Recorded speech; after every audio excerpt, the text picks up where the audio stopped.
Okay, with Gabi Lowe, Get Me to 21, the Jenna Lowe story is the feature film, played at the Documentary Film Festival, a film from South Africa. So I'm Jenna Lowe, your name is Gabi Lowe, so I'm assuming you're related to Jenna. I'm Jenna's mum. You're Yes, Jenna's mom. absolutely. That's amazing. Sorry, I knew that. I was Yeah. just I was prepping it up. So. Oh, no worries. So, okay, so obviously this is a pretty emotional story for you, an emotional story for the audience. I'm curious about turning this into a movie. How did that come about to make this into a movie? Well, you know, it first came to mind during COVID when we were all in lockdown and more of us were watching movies, Netflix, and more people were watching documentaries. And for the first time, I felt like the globe was having a shared experience, and people were wearing masks, people were battling to breathe, people who got COVID were struggling with breath. And the cruel and silent disease that my daughter Jenna was diagnosed with at the age of 16, which is called pulmonary hypertension, leads to you not being able to breathe. And that was like a seed for me. It was, you know what, for the first time, I think people will get this, they'll really understand. And the thing with pulmonary hypertension is that it's such a very rare condition that it takes a very long time for people to get diagnosed. So earlier diagnosis means much greater hope for patients. Mm. And I've been fighting to raise awareness for this condition. I wrote a book 4 years after we lost Jen, and then it just suddenly dawned on me, you know what, we did so much advocacy. So we've got beautiful footage of her throughout her campaign, and it's the perfect time. I feel like it's the perfect time, and we should try and put a documentary together because there's this massive gap in the patient journey, which is before diagnosis, and people are going undiagnosed for way too long. So the more awareness I can raise, the greater hope that people will be diagnosed early because they will remember. They just have to see the narrative and they will remember. And the earlier they're diagnosed, the better their chances.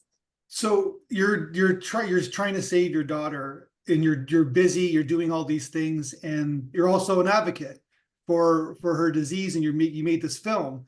So that's pretty ambitious, because generally speaking, it's like when someone's trying to keep someone alive, they don't make a film, right? So because so what's your secret, and what got you, what, because I'm sure there was bad days, there was days where like one would assume Absolutely. that you don't want to do anything, right? And Yeah. what and it's a kind of a vague question, but what kept you going? What kept you driven to do all the things that you did? Well, I think the fact that we really had to fight for what Jenna needed in South Africa, that this rare disease wasn't even listed with medical health insurances at the time, and that a whole lot of the treatments that we needed for her were not registered in the country, kind of alerted me to the fact that unless you're willing, with a rare disease, unless you are willing to advocate for yourself, you're not going to get what you need. Yeah. And so throughout the journey with Jen, we were advocating. After her death, I didn't advocate or do anything for at least 2 years. And then I kind of woke up and thought, Jen is looking down at me going, hello, what are you doing? Wake up, Mom. There's still a need out there. And in some ways, suffering ceases to be suffering when it finds meaning. And I needed to make meaning out of her suffering. That helped me with my grief, is to make meaning out of her suffering. And if her suffering could teach so many other people and could lead to earlier diagnosis and therefore much better prognosis and much better quality of life, then it was worth it. And so the first thing I did was relaunch the not-for-profit organization, the Jenna Lowe Trust, not as a private thing, but as a not-for-profit. And then we started a clinic at Grooteskiel, which is a massive hospital here in Cape Town. Yes, and I've carried on the advocacy. I do also work full-time. What drives me? I don't know. I've always been driven. But what does drive me with regards to Get Me to 21 is the unbelievable grace with which Jenna faced her journey. And if you watch the documentary, you will understand what I'm saying. You know, she taught us that regardless of suffering, every minute of every day, you have to choose to live, to really live. And she did that. And I will continue to do that. That's what she taught me. Well, if anything, you kept her legacy. This film will be around forever, right? So, like her sister's kids can watch it in 20 whenever if they have kids. You know what I'm trying to say? Like it's there forever. Like her legacy, you made her legacy with this film. So Thank I you. don't know if that was any sense of motivation, because I think you're right. I think what you're trying to do is that it's like, well, we don't want what happened to my daughter to happen to other people, I guess, right? So No, yeah. no. And her legacy here in South Africa is so huge. You know, she really raised awareness around the disease and organ donation in South Africa. And her Get Me to 21 campaign was a campaign to raise awareness for organ donation. And that campaign single-handedly in 3 months increased the organ donation rate by 287%. Wow. And she was awarded Youth Hero of the Year. And so she really has created her own legacy in South Africa. And yes, I wanted to continue that. Yeah. Well, let's just say you're the matriarch of her legacy. You're the matriarch, like you've done all the work. I know that, like, I'm sure you like, hopefully you can give yourself a pat on the back, or your husband's doing it, or it's just that you've done amazing work. Like, even with this film, it's a really well produced film. It's a really well put together film. So thank you. It's a filmmaking podcast. So I want to ask you about bringing Diana on, and then kind of like putting this film together. Was it always going to be a feature film? Like, what was the steps that basically that you put together this film together? So the first step was to get my little team together. Yeah. And it was always going to be Diana Lucas. She's a well-known director here in South Africa. She's also a family friend. And she was about to interview Jenna for Carte Blanche, which is a sort of a famous program here in South Africa. And then Jen got really, really ill in ICU. So that never happened. But she followed the story so closely that she was a natural choice. And then Mary Berry, who edited the entire thing, it's just an extraordinary thing, actually. She was my neighbor. Her and her husband, who's the director of photography, were my neighbors when all of this was going down. And they ran a production company called Berry Productions, and they have been in the film industry for years. And they were the ones who helped me with all the advocacy while we were campaigning. Every time Jen made a speech or Jen was on, they would film it.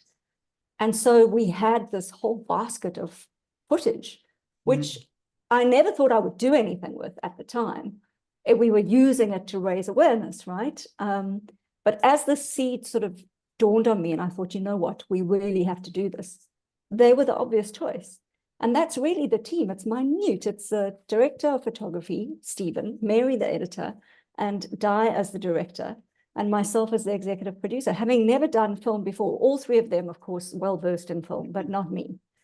But I wanted the story to be completely authentic and real. And as you will have noticed, because you've watched it, there's the beautiful footage of Jen where she's a very presented for media, which, you know, she just interviewed so well because she was so bright. And then we've included some deeply private journal entries of hers that counterbalance that and show the paradox of the real suffering. And then these delightful voice notes where you meet the teenager, you know, that actually she was this amazing human, but she was also just this teenage girl. And then I realized actually what we need to do to really bring it alive is to interview her friends and show the impact. Because it was far down the line, 5 years later, post her death, that we started, we really got to show the impact that she's had on everyone around her. Yeah, well, you also interviewed her sister as well, interviewed her dad. So you guys were all interviewed as well. Part of it, yes. And it's interesting that you described your team, but they're all emotionally connected to Jenna, right? Like you said, there's a family friend, there's neighbors, so they all know the story. Yes, so that's interesting. Absolutely. Yeah. So everybody's kind of not like emotionally into the film, right? There's no like hired hand, I guess. Correct. It was a passion project. So the fact that everyone was emotionally connected is, I think, what made it so unique and so special, because everyone was willing to go that extra mile. I mean, when we embarked on the project, in my ignorance, I thought it would be about 6 months. And yeah, 2 years later, Mhm. total ignorance, I didn't realize quite what it would take to get there. But wow, what an incredible experience. So when you were talking with Diana, because maybe, I don't know if Diana wanted to make a short film, which would have taken maybe 6 months, but did she just say right away it's going to be a feature? Like, I'm curious how you got to the 90-minute timeline. It was just impossible to tell it in Yeah. any less time. The amount of footage that went on that edit floor, beautiful, funny stuff, witty stuff, engaging stuff that is just not in there. The only reason that it's a feature film length is it was actually impossible to tell the story with the authenticity that it needed in a shorter period of time. That's how it felt to all of us. So yeah, it didn't start out as a 90-minute feature film length, but it ended up as that. So did she talk to you about, because like I'm assuming she kind of wrote, Diana, or you guys worked on a script together where you're gonna put the, you have all these photos of Jenna and her family and you, and then you have all these interviews that you did or you're going to do, and then you have some like kind of like stock footage, some like recreation scenes as well to put it all together. Very few. Right? Very few recreation scenes, just Yeah. literally 2 or 3. Yeah, so she directed that whole process of, she would take chunks from the various interviews and say, this is how I think it could come together. Yeah. And then she was in Johannesburg and Mary and I in Cape Town, so we 2 hours flight away from each other. And then we would sit and put that timeline together, and then we'd chop it and chop it and chop it. And then we would go and find whatever footage we could lay on top of that. And yeah, halfway through the process, when we actually thought, I say halfway through, but we thought we were just about done, I reached out to someone, an international friend who's in production, and said, will you have a look? What do you think? And it was interesting because he came back and he said, well, here's 78 pointers of what I think you should do differently. And I was like, oh my goodness, we thought we were finished. And I nearly lost my team then, because they'd given so much of their time, and literally we were all practically working for free. Well, I certainly was, and they practically were. But he was right. Everything he suggested was right. And yeah, we reworked it. So it took a full 2 years. Well, that's just smart on you on your part, because a lot of people would just be, yeah, well, we're almost done. But you had it's called integrity for the film, I guess, right? It's like, oh my God, we have to keep working, and that's like kind of restarting is not a happy thing to do. So it's hard to get going in a sense, right? So yes. And yet when we did, we realized as we went along just how right he was, because it started to really fall into place. And I think that's another thing that Jen taught me, isn't it extraordinary how you've got kids? You just told me you dropped them off at school. Yeah. So in so many ways, we think we're going to be parents who teach our kids everything. Actually, in so many ways, they teach us. Oh, 100%. Yeah. It's kind of crazy. 100%. Yeah. And that was another thing that Jen taught me, is keep at it, and get lots of different perspectives, because you're not always right. And there are other people, other experts out there who can help. And so during the journey with Jen, you will see the whole way through the film is that we go the route of collaboration, as many doctors as possible, as many inputs as possible, as many opinions as possible, to try and extend her quality and improve her quality of life. And I learned about collaboration, that you don't always know best. So ask other people. Asking for help is hard, but it's necessary. That's the industry. So, but you had your book, right? So, and there's certain moments even in the film where they show that you're doing the audio recording of your book. Was a lot of like the story, did Diana take a lot of the story from your book and put it into the film, like from a narrative perspective? I think from a timeline perspective, absolutely. That's what we help to work the timeline of the film. Because I mean, it's obvious to you now that, we lose her, Yeah. we lose Jen.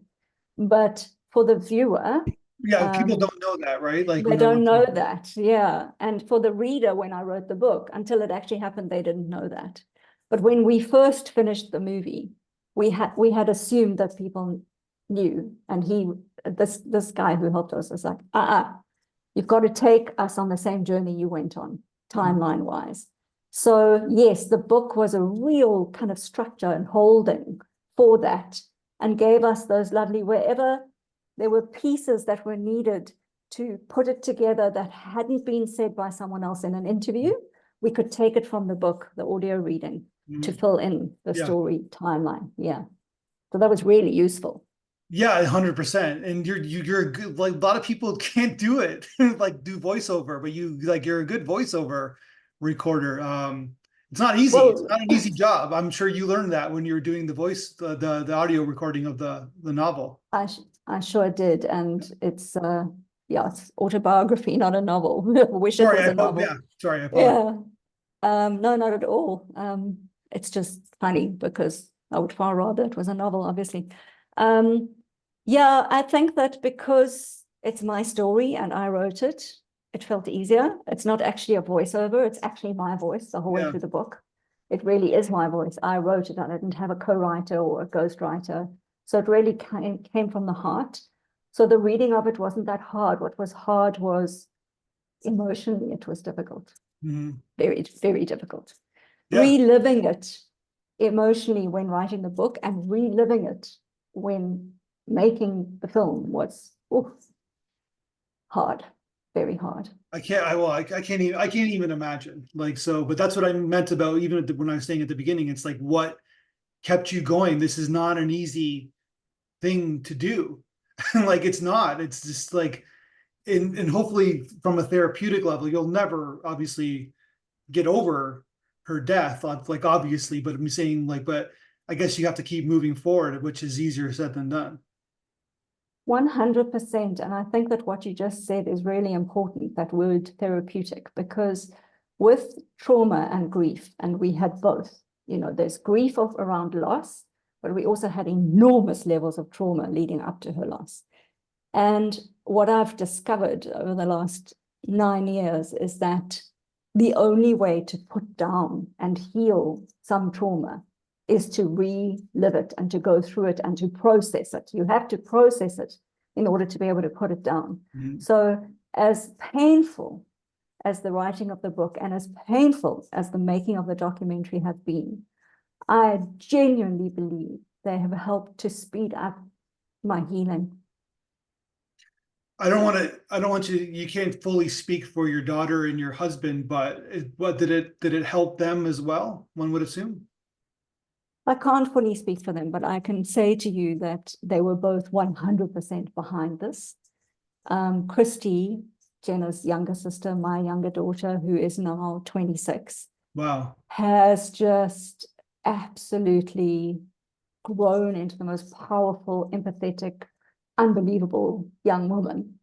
And I think it's as a result of this enormous growth of having to face such adversity at such a young age. She was all of 13 when Natalie was diagnosed, my niece, her cousin, and all of 15 when Jen was diagnosed. So she has been exposed to death and to trauma and to rare disease from a very young age. And I think that that's been a massive learning curve. Yeah. So yes, of course, they were both 100% behind this effort, and supportive. And I can't say it's been easy. I know that the first time Christy watched it, she found it really, really, really hard. As does anyone who really loved Jen. In fact, just before I came online with you, I got a message from a young man who was a friend of Jenna's, and he's just watched it in the UK because you were live streaming it.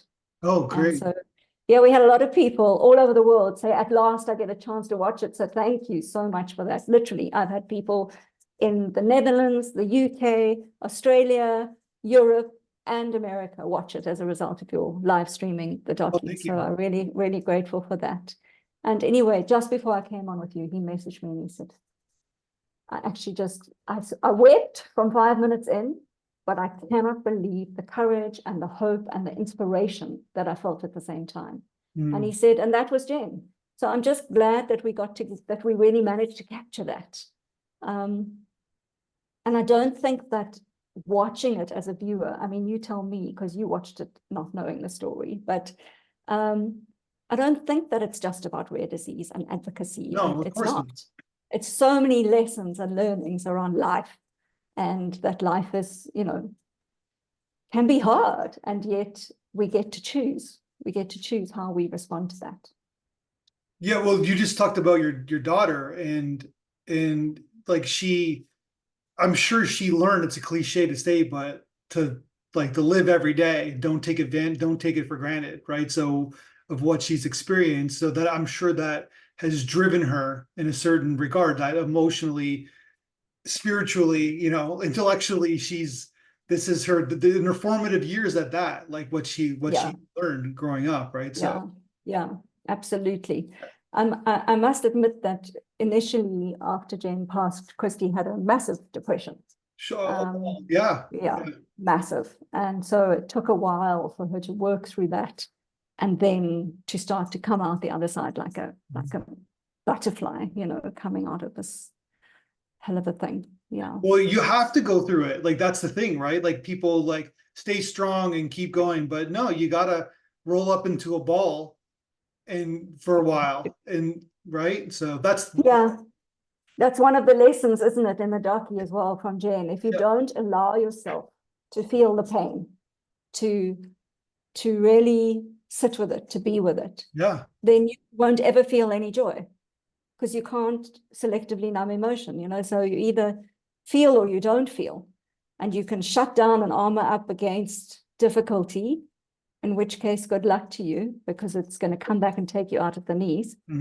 Or you can go into it with an open heart, and that's courage. That takes courage, and Jen taught us that. All of us, she taught us that.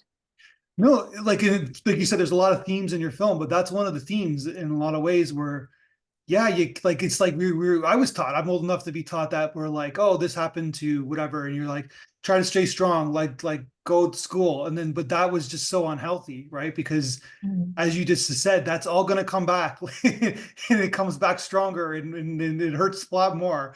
So it's like, strength is dealing with your grief. Strength is dealing with your trauma head on. And I think so. Yeah. I think so, because what you leave in the dark, I don't know if you know, I remember as a child, my mom bought me this sort of doll, like a stick with a doll's head on it, that I could hang my dressing gown on and my pajamas and things. And at night, when she switched the light off, this doll became a monster. And it was such a beautiful metaphor for, like, in my imagination, obviously not really. Oh, okay. Sorry, I thought in my imagination, okay, it became a monster, something I was scared of. And I think it's such a beautiful metaphor for how to deal with trauma, with loss, with adversity. It's what you leave in the dark festers and takes on a life of its own. Yeah. But if you bring it into the light, it's much more manageable, and you can work with it, and you can start to work it through. Yeah, no, that is a great metaphor. Yeah, sorry, I thought it was an actual monster there, so. No.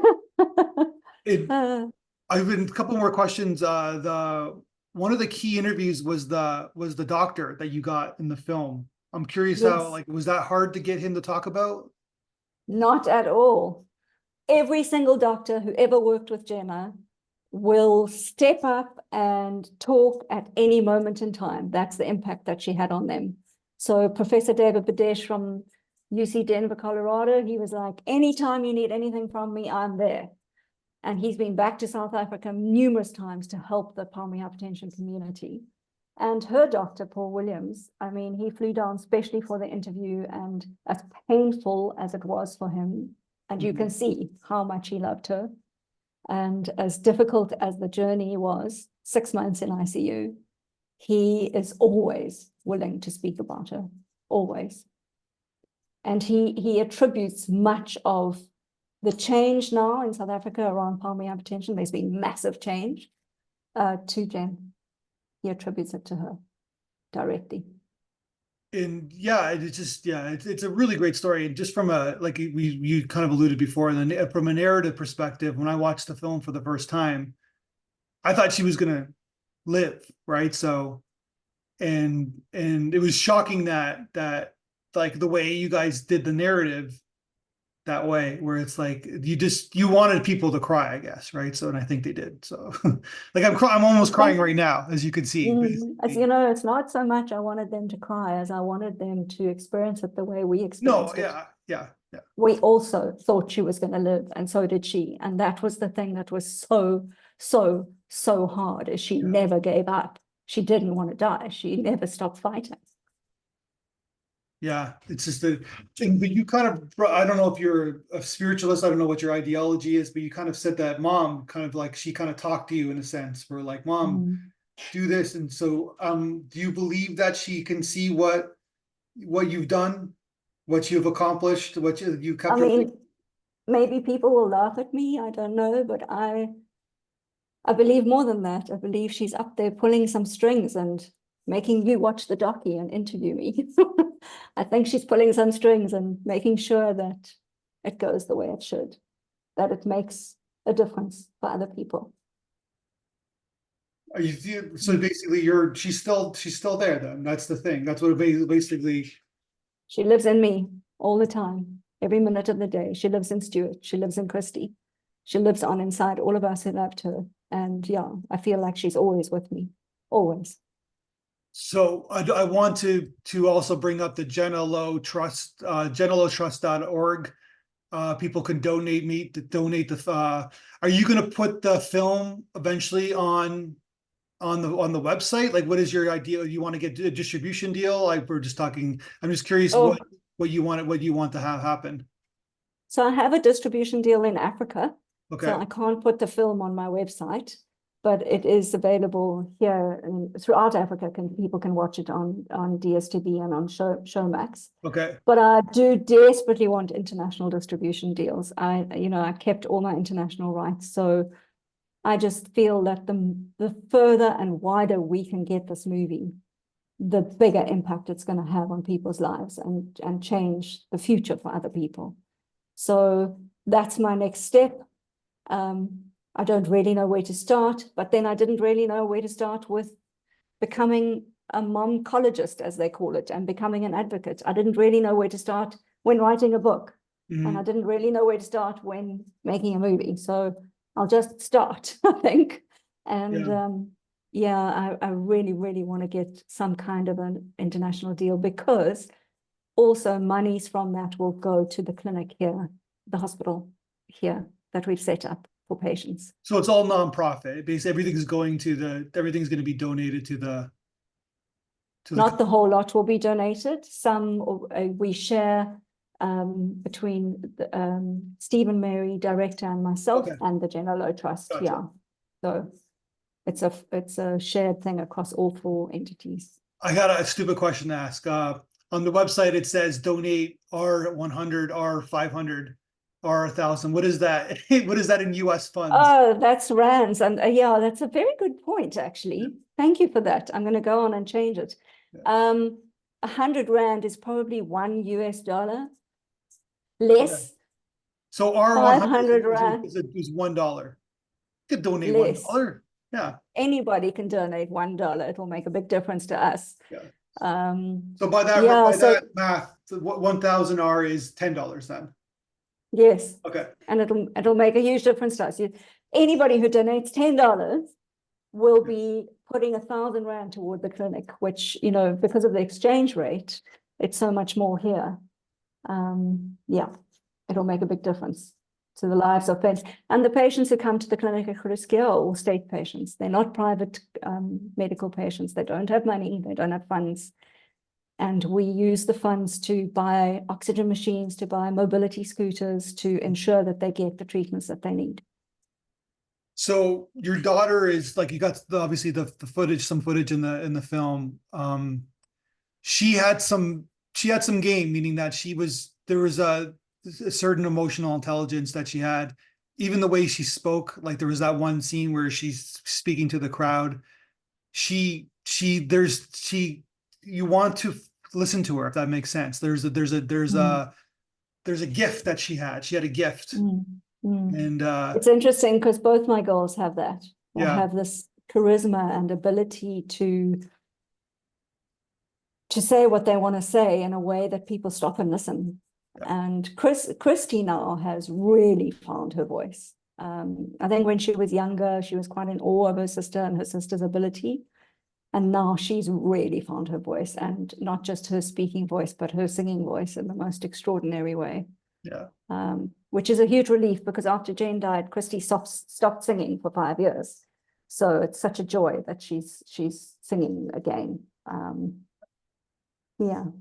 So from a big, like, I'm a spiritualist, so from a big picture standpoint, from a macro world standpoint, there's a reason why, and to tell me if I'm way off base, but there might be a reason why your family had to go through this, and because all the things that you're doing to help the world out, help, like you said, it's not just about her disease, but it's about, like you said, it's about trauma, it's about grief, it's about the medical industry from a Western perspective. Eastern, you know what I mean? Like, kind of like all these things that get undiagnosed that could be diagnosed so soon, that can stop so many diseases and so many deaths. And yeah, there's a lot for us to learn as a species. And I think that this film is helping that. So, not to sound corny, but yeah. Thank you, because that's exactly what I intended it to do. So Yeah. that doesn't sound corny at all. That really warms my heart, actually, because that's exactly what this movie is intended to do. And to genuinely show people that you can really live through anything, actually.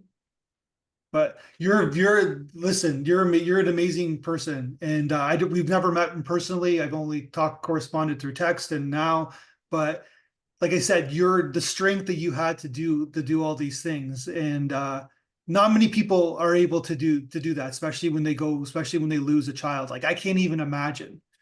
Like, that's the worst thing a human being could possibly go through, right? So, and of course I'm biased, but I can't even imagine. And what you've accomplished is absolutely amazing. So maybe people should be making a movie about you eventually. So No, don't say that. No, don't say that.